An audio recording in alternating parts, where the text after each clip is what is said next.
So, you want to get into government contracting? Fantastic! You've probably been told it's all about forms, RFPs, compliance codes, and enough paperwork to build a life-sized replica of the Taj Mahal. And yes, there's a lot of that. But if you think that's the whole game, you're missing the most important part. At the end of every form, every bid, every project, there's a person. A project manager with a tight deadline, a union representative worried about their members, an agency official trying to make their community better. The real work isn't just filling out the forms, it's connecting with the people who read them. This is where so many minority and women-owned business enterprises, MWBEs, have a hidden superpower. You know what it's like to navigate complex situations and build bridges. This isn't just about being qualified, it's about being remembered, being trusted, and for that, we're going old school. Forget the latest productivity app, we're talking about Dale Carnegie, the OG of influence. His book isn't just some self-help relic from your grandpa's bookshelf. It's a powerful roadmap for MWBE contractors looking to build genuine trust, stand out from the crowd, and turn skeptics into champions. Forget the idea that you have to be the loudest or the cheapest. We're going to talk about being the smartest, the most empathetic, and the most connected. It's about building a reputation that precedes you, one handshake at a time. Here are 6 timeless Carnegie principles that can help MWBE contractors win allies and contracts in the world of government work and union relations. Principle number 1 sounds almost too simple. Become genuinely interested in other people. Now, I know what you're thinking. Trevor, I'm interested in getting this contract. But that's not what Carnegie meant. He's talking about a seismic shift in your focus. When you walk into a pre-bid meeting, your primary mission isn't just to absorb project specs, it's to understand the human beings in that room. What keeps that project manager up at night? Is it the budget, the timeline, the political pressure from a local official? Listen, think about it. We've all been in conversations where the other person is just waiting for their turn to talk. You can see their eyes glaze over while you're speaking. Now imagine you're the one person in the room who isn't just waiting to pitch. You're the one asking thoughtful questions. I understand the deadline is tight. What are the biggest hurdles you foresee for your team? Or when you meet a union rep, instead of just talking about your labor needs, you ask, what are the most important things for your members on a project like this? Suddenly, you're not just another contractor. You are a partner. You are a problem solver. This isn't about manipulation. It's about empathy. When people feel that you are genuinely trying to understand their world, their challenges, and their goals, a wall comes down. They stop seeing you as just a name on a bid sheet and start seeing you as an ally. You make them feel seen, you make them feel heard, and in a world where everyone is shouting, being the best listener in the room is a revolutionary act. It's the foundation of trust, and trust is the currency that wins contracts long before any money changes hands. Alright, Chapter 2. Smile, remember names, and use courtesy as a competitive advantage. This might sound like advice your mom gave you before the first day of school, but in the cutthroat world of contracting, it's a killer strategy. Think about the last time you dealt with a faceless corporation. The automated voice, the generic email, it's alienating. Now picture this. You're a busy agency official who has met with a dozen contractors this week. Most of them were a blur of hard hats and business cards. But one person, you, walked in with a genuine smile, looked them in the eye and said, "It's great to see you again, Maria." That simple act of remembering a name is powerful. Dale Carnegie said a person's name is, to that person, the sweetest and most important sound in any language. When you use someone's name, you're not just identifying them. You are acknowledging their individuality and their importance. It says, "You mattered enough for me to remember." In an industry that can often feel impersonal and transactional, this small gesture builds an immediate personal connection. It cuts through the noise and makes you memorable for the right reasons. And let's not underestimate the smile. A genuine smile communicates warmth, confidence, and approachability before you even say a word. It sets a positive tone for every interaction. Combine that with basic courtesy, saying please and thank you, holding a door, sending a follow-up email just to say it was a pleasure to meet, and you create a powerful brand for yourself. People to work with people they like. Your technical skills get you in the door, but your professionalism and warmth make them want to keep that door open for you. It's not about being soft, it's about being smart. Now for a big one, a real game changer. Principle 3, talk in terms of the other person's interests. We are all by nature the main character in our own movie. So when we write a proposal or go into a meeting, our first instinct is to talk about ourselves. We have 20 years of experience. Our company is the best. We use state-of-the-art technology. And the person across the table is thinking, okay, and what's in it for me? They don't care about your story. They care about how you fit into story. So you have to flip the script. Before you write a single word of a proposal, do your homework. What are this agency's key performance indicators? What are their biggest headaches? Are they under pressure to increase local hiring? Is their main concern finishing on time and under budget to secure funding for the next project? Is the union focused on ensuring safety protocols are top-notch? Your proposal shouldn't be a brochure for your company. It should be a direct answer to their unspoken questions and unstated needs.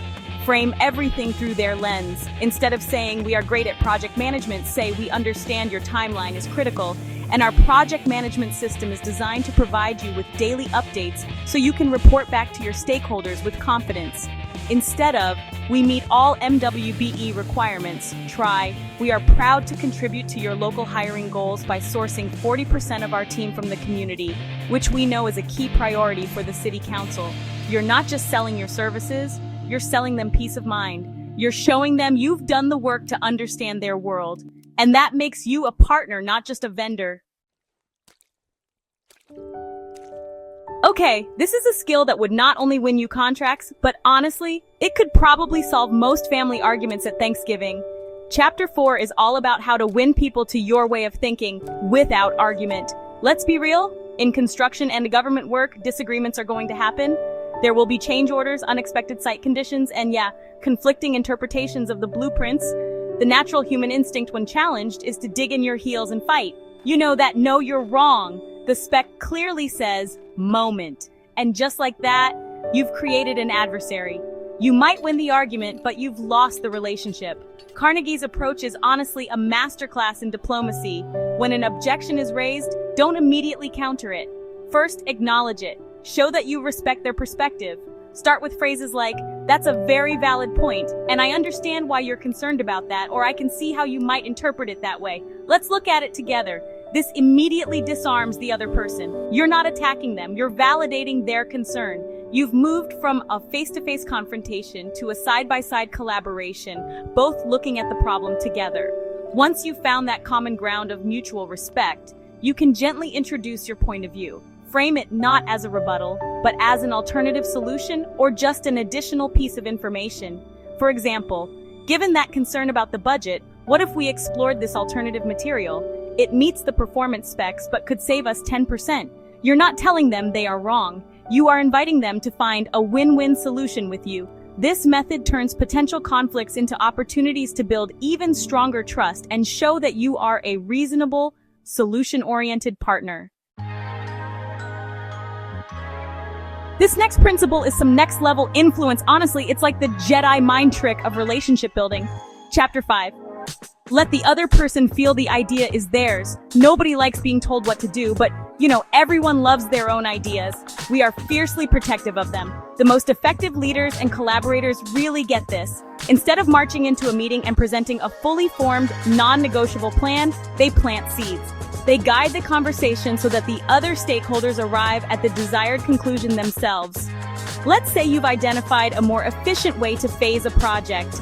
Instead of announcing, here's the new, better schedule I made, you could approach the project manager and say, I've been looking at the timeline and I know we're all focused on efficiency. I was wondering, what are your thoughts on tackling the electrical work before the interior framing begins? What challenges or benefits do you see in that approach? You've opened a dialogue. You've asked for their expertise and input. As you discuss it, they will contribute their own insights, modify the suggestion, and add their own spin. By the end of the conversation, it's no longer just your idea, it's our idea. They feel a sense of ownership because they helped create it. This is incredibly powerful with agencies and unions, involving them in the decision-making process, especially on issues that affect them directly like safety protocols or work schedules, fosters a deep sense of investment. They aren't just complying with your plan, they are championing their plan, which makes for a much smoother, more cooperative project. We've arrived at our final principle, and honestly, it's the one that ties everything together. Chapter 6. Build relationships that last beyond one bid. In the world of public contracting, it can be easy to develop tunnel vision. You focus all your energy on winning this project, executing this project, and getting paid for this project, and then you move on to the next one. But that's playing the short game. The most successful MWBE contractors understand that every single project is an audition for the next 5. It's a chance to build a reputation that brings you business without even having to bid. This is where all the other principles culminate. By being genuinely interested, remembering names, talking in their terms, handling disagreements gracefully, and making them feel ownership, you're not just completing a job. You are building a reservoir of goodwill. You are turning project managers into advocates who will recommend you for the next project. You are turning agency officials into allies who trust your name when they see it on a bid list.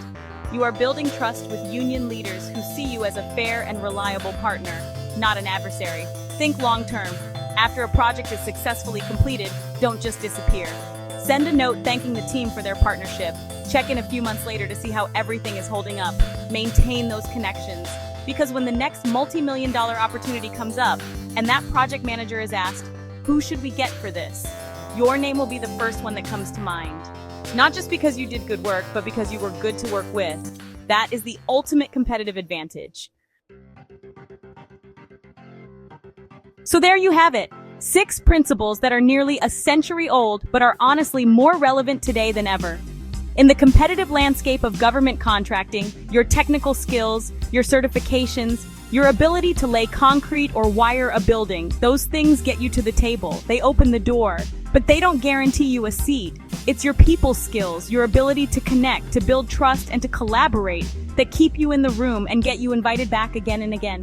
For MWBE contractors especially, who often have to work twice as hard to get half as far, these skills are not just nice-to-haves. They are essential tools for overcoming systemic barriers.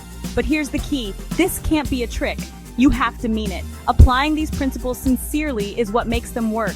People can spot a fake smile or feigned interest from a mile away. You have to genuinely care about solving other people's problems and building real, lasting partnerships.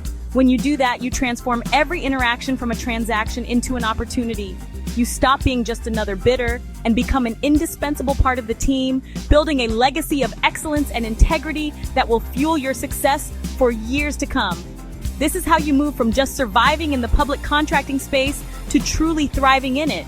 It's about more than just the bottom line.